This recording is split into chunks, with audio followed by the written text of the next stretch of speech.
Penguatkuasaan harus jelas. Dan kita banyak masalah. Dalam 2-3 minggu ini, dari SPRM-nya, dari kuilnya, dari orang nak dakwah pun ada. Dari semua bangkit sekarang. Ya? Kita harus tangani dengan baik. Tetapi, kadang-kadang jawapan itu jauh lagi. Saudara, apapun kena ikut peraturan. Kita negara ini negara hukum. Mesti ikut undang-undang. Saya terlibat juga dalam kegiatan-kegiatan dakwah dulu. Tapi kalau orang nak buat dakwah yang mengganggu lalu lintas, dia ikut peraturan lah. Buatlah dakwah. Tak ada sekatan sama sekali. Tapi ikutlah peraturan. Itu saja yang kita minta. Macam seperti mana kuil-kuil Hindu. Semayanglah sebanyak mana dia nak pun. Buatlah kuil mana pun. Tapi ikut peraturan lah. Tak boleh pacak kuil atau berhala di mana tempat saja. Tak boleh. Seperti mana peraturan.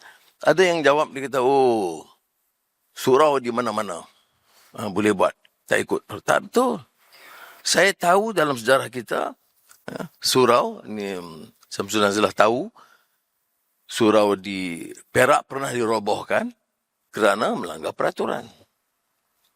Jadi saya harap perkara ini sepatutnya kita selesaikan dengan baik. Kalau kita terus begini, negara takkan aman, tak boleh tumpu dalam soal membangun negara. Yang disebut tadi, soal nilai, soal pendidikan, soal AI, soal program-program perubahan reform pendidikan. Anak-anak kita semua ini, saya cucu saya, tapi anak-anak saudara, ya, tukar daripada 6 tahun, 5 tahun prasekolah, 7 tahun, 6 tahun sekolah. Ini semua perubahan-perubahan yang agak pantas dan drastik. Tapi kita tidak ada pilihan. Nak tunggu boleh. Tapi kita ketinggalan. Ketimbang 100 negara yang lain. Ya. Dan ini memerlukan dana tambahan, 1 bilion ringgit tambahan. Tahun ini. Latihan guru. Baru. Semua, saya fikir yang perlu bagi negara kita.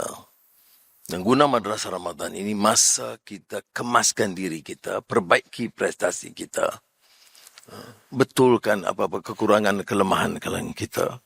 Kemudian usahakan supaya negara ini lebih teratur.